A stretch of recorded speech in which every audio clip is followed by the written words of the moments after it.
Good morning বন্ধুরা, তোমরা কেমন আছো? আশা করি তোমরা সবাই ভালো আছো। যে যেখান থেকে আমার ভিডিওটা দেখছো তাদেরকে জানালে অনেক অনেক ভালোবাসা। সকালবেলা উঠেই দেখো আজকে বিছনার চাদর টাদরগুলো সমস্ত তুলছি। আজকে বিছনার চাদরটা তুলছি কারণ 4-5 দিন হয়ে গেছে বিছনার চাদরটা তোলা হয় না। তো যখনই বিছনার চাদর তুলি বা বালিশ ওষা চেঞ্জ করি তখনই কিন্তু আমার পাখাটা মুছে দিই। কারণ পাখাটা 2-4 দিনে বেশি হয়ে গেলে না ধুলো হলে পাখাটা তখন হাওয়া হয় না। তো সেই জন্যই পাখাটা আমি মুছে দিই। তো পাখাটা মুছবো বলেই কিন্তু বালিশ ওষারগুলো খুলে দেবো। তারপর এখানে বিছানার চাদর টাদরগুলো সমস্ত তুলবো। তারপরে টুকিটাকি যে কাজগুলো আছে সেগুলো সারবো। তো এই করতে করতে আজকে সকালটা শুরু করলাম। বাসি কাজ বলতে বাসন মাজা টাসন মাজা আমার মানে হয়নি এখনও। বাসন মাজাটা বাকি রয়েছে। আগেই আমি আজকে বিছানার চাদরটা চেঞ্জ করছিলাম কারণ বাবু ঘুম থেকে উঠে পড়েছে। এরপর আর আমার টাইম হবে না, এই কাজ দিয়ে অনেকটা টাইম চলে যাবে। তো সেই জন্যে বিছানার চাদরটা আগে তুলে নিচ্ছি। তুলে নিয়ে তারপরে বাকি কাজকর্মে হাত দেবো। তো সকাল সকাল এই বিছানা পরিষ্কার করাটা বেশ ভালো লাগে, আর পরিষ্কার পরিচ্ছন্ন দেখতেও কিন্তু বেশ ভালো লাগে। সে যেরকম ধরনেরই ঘর হোক না কেন ভালো লাগে সেটা দেখতে। আর আমিও আমার ঘরটাকে যতটা পারি পরিষ্কার পরিচ্ছন্ন রাখার চেষ্টা করি। আর এমনিতে তোমরা তো জানোই 4 দিন 3 দিন ছাড়া ছাড়াই আমি মোটামুটি বিছানার চাদরটা কিন্তু পাল্টাই। তো এখানে দেখো একদম বিছানার চাদর টাদরটা মানে পাল্টে দিলাম। দিয়ে এই চাদরটাই চেঞ্জ করলাম, অন্য কোনো চাদর পাতলাম না। কারণ বর্ষাকালে কোনো মোটা চাদর শুকোচ্ছে না, বৃষ্টির মধ্যে ভেজা থাকে। 3 দিন লেগে যায় একটা চাদর শুকোতে। তাতে চাদর দিয়ে না একটা কীরকম যেন ড্যাম ড্যাম গন্ধ বেরোয়। সেই জন্য একটা পাতলা চাদরই পাতলাম। এই চাদরটা কটনের না, একটুখানি সিনথেটিক কাপড় মেশানো আছে, শুকিয়ে যাবে তাড়াতাড়ি সেই জন্যেই। তো এই চাদরটা পেতে দিয়ে তারপর আমি চলে যাব নিচে, বাসনকোসন আছে সেগুলো মাজবো। তারপর যেসব টুকিটাকি কাজ থাকে সেইগুলো আর কি করব। চলে যাব, তারপরে চান টান করবো, তারপর সকালে যেসব কাজকর্ম আছে সেগুলো সারবো। তো এইভাবেই আজকের ভিডিওটা স্টার্ট করলাম। আশা করি তোমাদের অনেক ভালো লাগবে। তোমরা অনেক অনেক করে আমাকে সাপোর্ট করো, ভালোবেসো, এটাই তোমাদের কাছে আমি চাই। কারণ আমি একদম জিরো থেকে শুরু করেছি, আর কোথায় গিয়ে শেষ করব সেটা আমি জানি না, সেটা তোমরা জানো। তোমরা আমায় যেখানে নিয়ে গিয়ে পৌঁছাবে সেখানেই আমি পৌঁছাবো, এটাই মনের ইচ্ছা। তো যাই হোক, অনেক আশা স্বপ্ন নিয়ে ইউটিউবে আসা। তো তোমরা আমাকে অনেক করে ভালোবাসা দিও, সাপোর্ট করো, এটুকুনি তোমাদের কাছে চাই। তো এখানে বিছনা তোলা আমার কমপ্লিট। এবার যাব আমি বাসন কোসনগুলো মাজতে।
তো কালকের কিছুর জামা কাপড় যেগুলো কালকে মেলেছিলাম বারান্দা দিয়ে, তো সেগুলোই দেখো সমস্ত শুকিয়ে গেছে।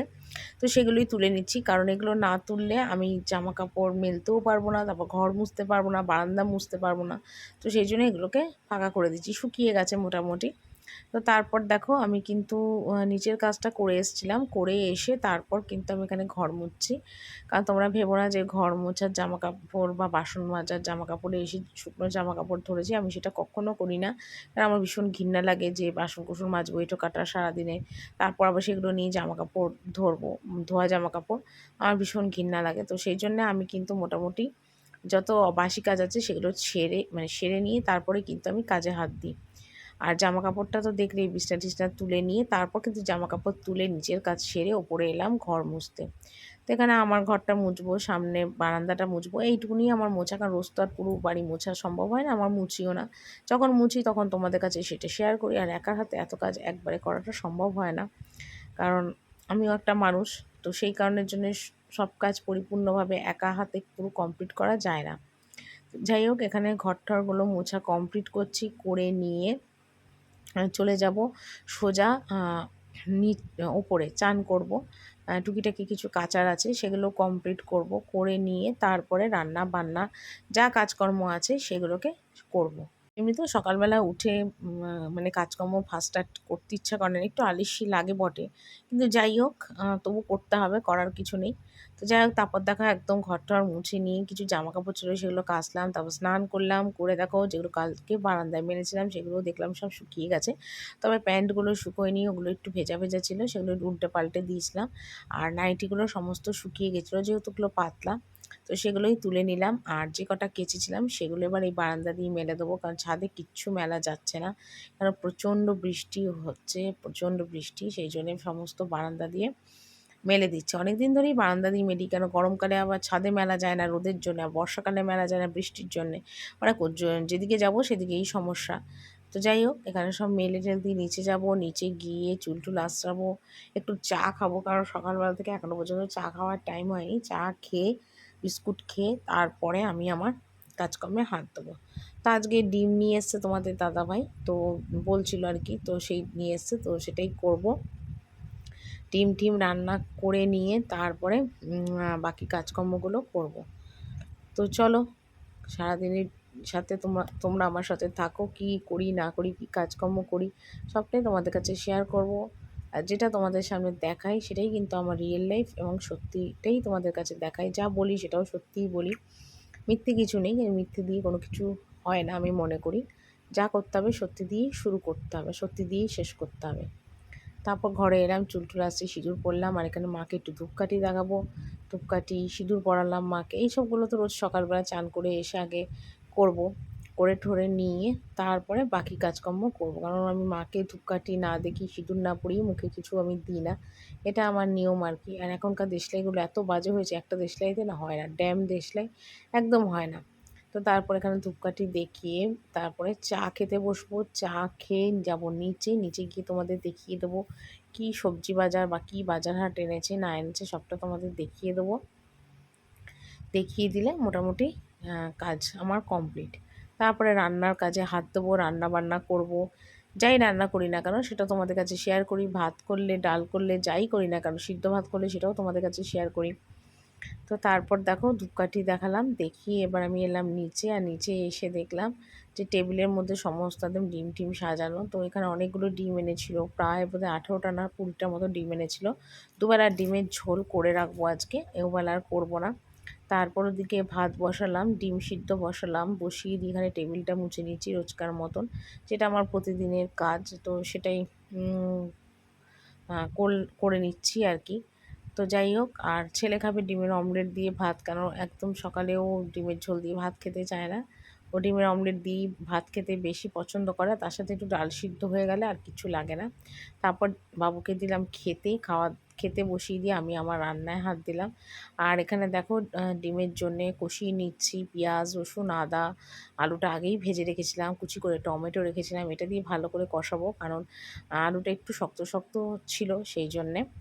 তারপরে এখানে ভালো করে এখানে কষিয়ে নিয়ে তারপরে এর মধ্যে ডিম দেবো, কারণ ডিম দিয়ে আলু কষালে না ডিমগুলো যায় ভেঙে, তো সেই জন্যে একটুখানি কষিয়ে নেবো আলুটা, তাহলে একটুখানি কষাতে কষাতে একটু নরমও হয়ে যাবে।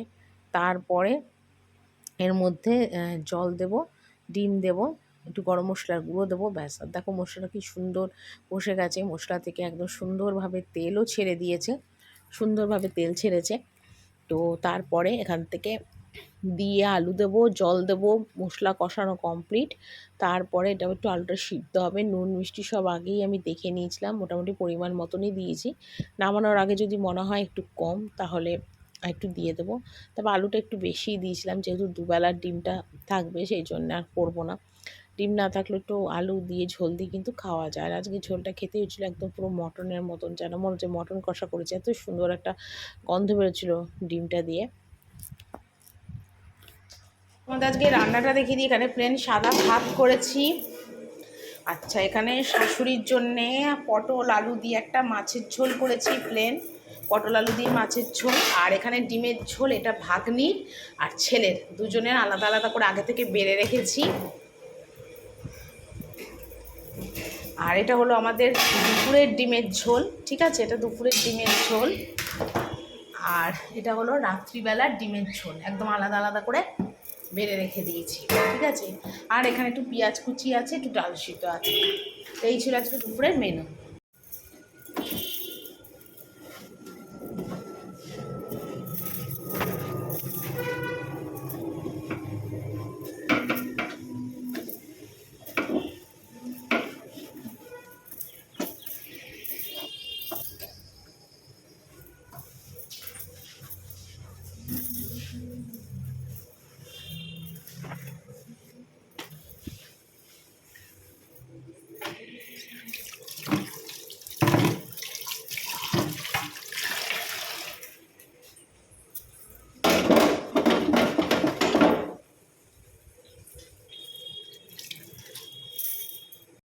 তারপরে ওপরে এলাম, এসে জামাটা ছাড়লাম, গা হাত পাটা ধুলাম, ধুয়ে দেখো এখানে প্রচুর জামা কাপড় ছিল, উপরের বারান্দার নিচের বারান্দার সব জামা কাপড়গুলো এখন ভাঁজ করে নিচ্ছি। ভাঁজ করে নিলে মোটামুটি আমার একবেলার মতন কিন্তু কাজটা কমপ্লিট হয়ে যাবে।